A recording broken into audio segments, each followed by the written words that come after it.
Welcome back পাওয়ার process electrical engineering take. সকলকে শুভেচ্ছা and অভিনন্দন জানিয়ে শুরু করছি আজকের এই ভিডিও টিউটোরিয়াল। সো আজকের এই ভিডিও টিউটোরিয়ালে আমরা দেখব কিভাবে 3 ফেজ ইন্ডাকশন মোটর ড্র করব এবং সেটাকে রান করে দেখব, অর্থাৎ সিমুরিলে এই সফটওয়্যারটির মাধ্যমে ড্রয়িং করব এবং তারপর সেটার সিমুলেটর দেখব। ওকে, সো যারা আমার চ্যানেলে নতুন অবশ্যই চ্যানেলটিকে সাবস্ক্রাইব করে সাথে থাকবেন এবং পাশে থাকা বেল আইকনটিতে ক্লিক করে দেবেন। সো এখন আমরা একটি ড্রয়িং করব। সো এই ড্রয়িংটি করার জন্য আমাদের কি কি ইকুইপমেন্ট লাগবে, লাইব্রেরিতে ইকুইপমেন্ট আছে, সেখান থেকে আমরা ইকুইপমেন্ট ফিল্ডে নিয়ে আসবো এবং তারপর সেগুলোকে কানেক্ট করব। সো ফার্স্ট আমাদের একটি 3 ফেজ ইন্ডাকশন মোটর রান করতে গেলে অবশ্যই আমাদের একটি 3 ফেজ পাওয়ারের প্রয়োজন হবে। সো আমরা যদি 3 ফেজ এই পাওয়ারটিতে চাপ দিই তাহলে কিন্তু এখানে 3 ফেজ পাওয়ার চলে এসেছে। এখন আমরা এটাকে রোটেট করব। রোটেট করার পর আমরা এটাকে উপরে রাখবো। তারপর আমাদের এই লাইন থেকে আমাদের এখানে একটি অর্থাৎ পাওয়ারকে সেপারেট করতে, পাওয়ারকে সেফটিতে রাখার জন্য আমাদের একটি এমসিসিবি অর্থাৎ সার্কিট ব্রেকারের প্রয়োজন হবে। সো এখন আমাদের একটি ম্যাগনেটিক সার্কিট ব্রেকারের প্রয়োজন হবে। এই সার্কিট ব্রেকারটি আমরা এখান থেকে নিয়ে আসব। সো এখানে 3 ফেজ 4 ফেজ সার্কিট ব্রেকার রয়েছে, অর্থাৎ ম্যাগনেটিক সার্কিট ব্রেকার দেখতে পাচ্ছেন। যখন মাউসের কার্সরটি আপনি রাখবেন তখন ইকুইপমেন্টের নাম দেখতে পারবেন। অনেকগুলো ইকুইপমেন্ট আছে যাদের সিম্বল সেম কিন্তু কাজের উপর ভিত্তি করে একটু আলাদা। সো এই বিষয়ে লক্ষ্য রাখতে হবে। সো আমি ম্যাগনেটিক কন্টাক্টে ক্লিক করলাম, ম্যাগনেটিক সার্কিট ব্রেকারে ক্লিক করলাম। ক্লিক করলে এটি ফিল্ডে চলে আসলো। চলে আসার পর আমরা এটাকে লাইন বরাবর করে রাখবো অ্যান্ড তারপর আমাদের প্রয়োজন হবে ম্যাগনেটিক কন্টাক্ট। সো ম্যাগনেটিক কন্টাক্টের ক্ষেত্রে একটা বিষয় লক্ষ্য করুন, এখানে দেখতে পাচ্ছি ম্যাগনেটিক কন্ট্যাক্টর 3 ফেজ। সেম আরেকটি সিম্বল যদি আমরা এদিকে লক্ষ্য করি, সার্কিট ব্রেকার 3 ফেজ। ওকে, সো এখানে দুই ধরনের কাজ করবে। ওকে, যেহেতু আমাদের কন্ট্যাক্ট দরকার অর্থাৎ ম্যাগনেটিক কন্ট্যাক্ট, এই ম্যাগনেটিক কন্ট্যাক্টটি আমরা এখানে নিয়ে আসলাম। তারপর আমরা কি করব, আমাদের একটি মোটর চালাতে গেলে অবশ্যই ওভারলোড কারেন্ট রিলের প্রয়োজন হবে। ওকে, সো মানে একটি ওভারলোড রিলের প্রয়োজন হবে। ওভারলোড রিলে হচ্ছে এটি। মাউসের কার্সর যদি আমি রাখি এখানে দেখতে পাচ্ছেন ওভারলোড রিলে 3 ফেজ। সো আমরা এই ওভারলোড রিলেটি এখানে রাখবো। তারপর যেহেতু আমরা একটি 3 ফেজ মোটর রান করব, আর এই 3 ফেজ মোটর আপনি নিচে দেখতে পাচ্ছেন 3 ফেজ মোটর, আমরা এটাতে ক্লিক করব। ক্লিক করার পর এটাকে আমরা নিচে লাইন বরাবর রাখবো। রাখার পর এখানে দেখতে পাচ্ছেন আমাদের লাইনগুলো কানেক্ট করা হয়নি। এখন আমরা লাইনগুলোকে কানেক্ট করব। লাইনগুলোকে কানেক্ট করার জন্য জাস্ট আপনি এই পয়েন্টে রাখবেন, মাউসটা রেখে চাপ দেবেন। চাপ দেওয়ার পর অ্যান্ড নিচের এই পয়েন্টেতে চাপ দেবেন, অটোমেটিক কানেক্ট হয়ে যাবে। তারপর সেকেন্ডলি আমরা এইভাবে করব, তারপর আবার এইভাবেই কানেক্ট করব অ্যান্ড দেন নিচের দিকে আমরা যদি লক্ষ্য করি এখানেও আমরা এইভাবে কানেক্ট করব। তারপর আমরা এই পয়েন্ট থেকে এই পয়েন্ট কানেক্ট করব, এই পয়েন্ট থেকে এই পয়েন্ট কানেক্ট করে দেব। তারপর এখানে আমরা কানেক্ট করব, অর্থাৎ ওভারলোড রিলের সাথে ম্যাগনেটিক কন্ট্যাক্টের কানেক্ট করে দেব। তারপর আমরা ওভারলোড রিলে থেকে আমাদের মোটরে কানেক্ট দেব। ওভারলোড রিলে ব্যবহার করা হয় এজন্যই যাতে অতিরিক্ত পরিমাণে কারেন্ট মোটরে প্রবাহিত হতে না পারে, কারণ অতিরিক্ত কারেন্ট প্রবাহের ফলে আমাদের মোটরে প্রবলেম হতে পারে। সো আমাদের মোটর কানেক্ট করা কমপ্লিট। এখন আমরা এই মোটরটিকে কন্ট্রোল করার জন্য একটি কন্ট্রোল সার্কিট তৈরি করব। সো কন্ট্রোল সার্কিটটি তৈরি করার জন্য সর্বপ্রথম আপনি একটি লাইনের প্রয়োজন হবে, অর্থাৎ সিঙ্গেল ফেজ লাইনের প্রয়োজন হবে, যেহেতু কন্ট্রোল সার্কিটটি আমরা একটি সিঙ্গেল ফেজ লাইন দ্বারা পরিচালিত করব। সো এখানে 3 ফেজ লাইন আছে, আমি চাইলে এখান থেকে লাইনগুলো নিতে পারবো, কিন্তু কাজের সুবিধার্থে আমি এখান থেকে লাইনগুলো নিচ্ছি। সো এটাকে আমরা রোটেট করব। এখানে লাইন 1 আর এই লাইন 1 সেম। সো এখানে যে পাওয়ার থাকবে এইখানেও সেম পাওয়ার। সো এটা জাস্ট আমাদের কাজের সুবিধার্থে আমি আলাদা করে নিচ্ছি। ওকে, সো এখানে আমি রাখলাম লাইন 1। যেহেতু লাইন নিয়েছি অবশ্যই আমার একটি নিউট্রালের প্রয়োজন হবে। সো আমি একটি নিউট্রাল নিয়ে নিলাম। নিউট্রালটি নেওয়ার পর এখানে লাইন বরাবর করে রাখবো। রাখার পর আমাদের পাওয়ারকে সেফটিতে রাখার জন্য অবশ্যই একটি সার্কিট ব্রেকারের প্রয়োজন হবে। সো এই সার্কিট ব্রেকারটি আমরা এখান থেকে নিব। সো আমরা নিচের দিকে স্ক্রল করব। স্ক্রল করার পর এখানে দেখতে পাচ্ছেন কন্ট্যাক্ট ফেজ 1 অ্যান্ড এটা হচ্ছে সার্কিট ব্রেকার 1 ফেজ। তো সার্কিট ব্রেকার 1 ফেজে ক্লিক করলাম। ক্লিক করার পর আমরা এটা এখানে বরাবর করে রাখলাম। প্রথমে আমাদের লাইন অর্থাৎ আমাদের ফেজের যে পাওয়ার, এই পাওয়ারটাকে সেফটি রাখার জন্য একটি সার্কিট ব্রেকার কানেক্ট করলাম অ্যান্ড তারপর আমাদের প্রয়োজন হবে আমাদের মোটরটিকে চালু করার জন্য একটি অন সুইচ অ্যান্ড আরেকটি অফ সুইচ, অর্থাৎ NO and C, like push button. একটি হচ্ছে NC, আরেকটি হচ্ছে NO। সো এই দুটি সুইচের প্রয়োজন হবে। সো এখানে দেখতে পাচ্ছেন সুইচ NO, এখানে ক্লিক করলাম। তারপর এখানে দেখতে পাচ্ছেন সুইচ NCতে ক্লিক করলাম। দুইটা আমাদের ফিল্ডে চলে আসছে। আসার পর এখান থেকে আমরা কানেক্ট করে দেব। প্রথমে একটি বিষয় মনে রাখবেন, যখন আমরা লাইন থেকে নিয়ে আসব, লাইনের প্রথমে আমাদের NC যে পুশ বাটনটি আছে সেটি কানেক্ট হবে। সো আমি এটিকে যদি কানেক্ট করে দিই তাহলে কানেক্ট হয়ে গেছে। তারপর আমাদের প্রয়োজন হবে একটি অন সুইচ, অর্থাৎ এটির মাধ্যমে আমরা অন করব, অর্থাৎ NO পুশ বাটন। সো আমরা এখানে ক্লিক করে এটাকে কানেক্ট করে দেব। আমরা উপরে লাইনের সাথেও কানেক্ট করে দিই। অ্যান্ড তারপর আমাদের যেটা প্রয়োজন হবে, এই ম্যাগনেটিক কন্ট্যাক্টের A1 A2 এই কয়েলটিকে আমরা কিভাবে কানেক্ট করব। সো ভালো করে লক্ষ্য করুন, এখানে দেখতে পাচ্ছেন KM, অর্থাৎ কন্ট্যাক্টর কয়েল।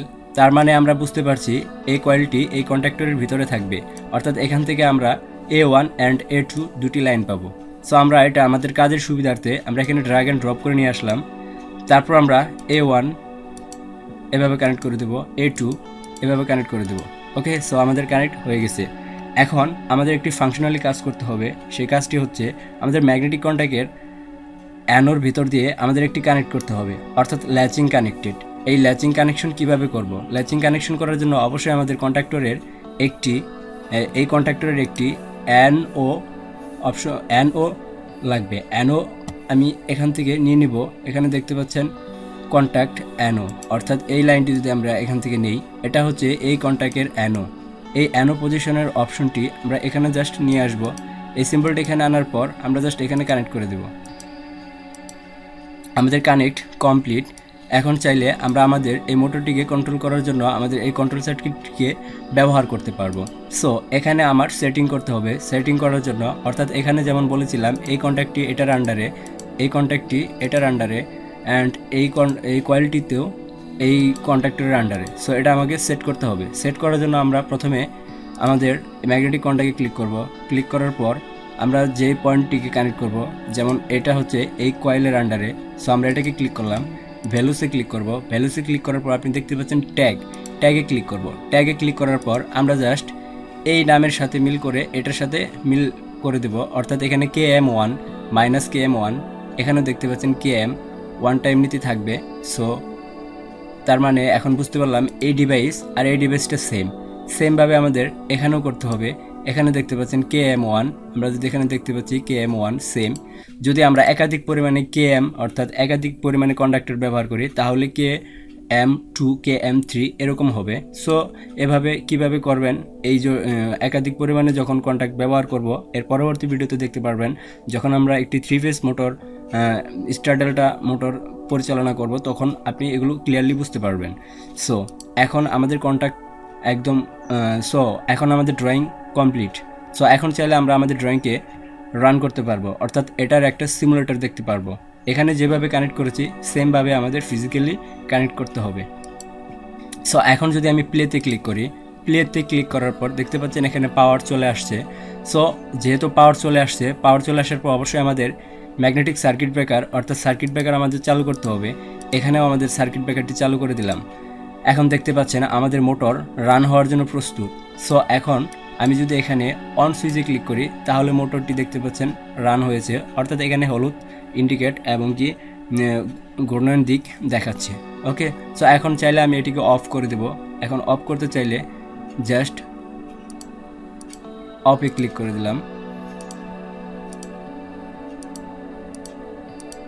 সো এখানে আমার কিছু মিসিং আছে। মিসিংগুলো কি আমি এখন আপনাদেরকে দেখাচ্ছি। স্টপ করে নিলাম।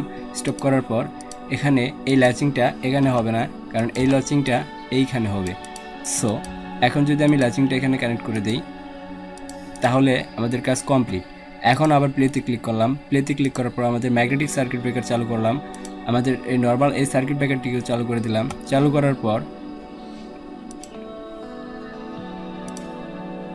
সো এখানে যে বাটনটি ব্যবহার করা হয়েছে, এই বাটনটি এটি নয়, অর্থাৎ আমাদের পুশ সুইচ ব্যবহার করতে হবে।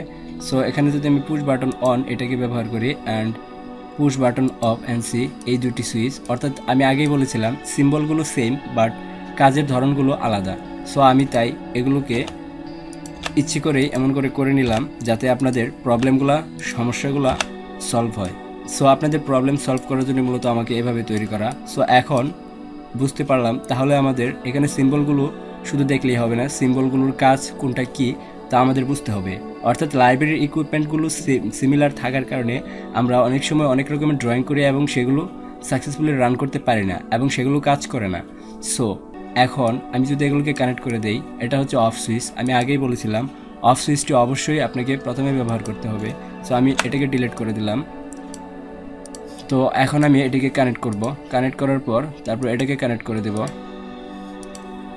আমি প্রথমেই বলেছিলাম লাইনের শুরুতে আপনাকে এনসির পজিশনে যে সুইচটি থাকবে সেটিকে কানেক্ট করতে হবে। সো আমি এখান থেকে এখানে কানেক্ট করে দিলাম, তারপর এখান থেকে এখানে কানেক্ট করে দিলাম।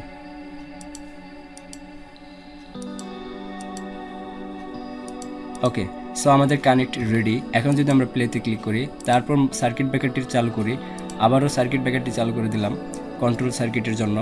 এখন আমরা যদি এটিতে ক্লিক করি, এখন কিন্তু এটি পুশ বাটনের মতো কাজ করছে। সো এর আগে কিন্তু ফিক্সড ছিল, তার মানে ওটি একটি ফিক্সড সুইচ ছিল।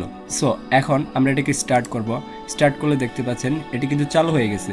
এখন স্টপ করে দিলাম, স্টার্ট করলাম, স্টপ করলাম, স্টার্ট করলাম, স্টপ করলাম।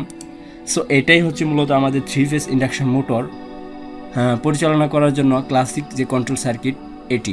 ওকে, সো আশা করি আপনারা বুঝতে পারছেন এবং খুব সুন্দর করে এটি করতে পারবেন। এর পরবর্তী ভিডিওতে আমি দেখাবো কিভাবে আপনি এখানে একটি ইন্ডিকেটর ল্যাম্প ইউজ করবেন।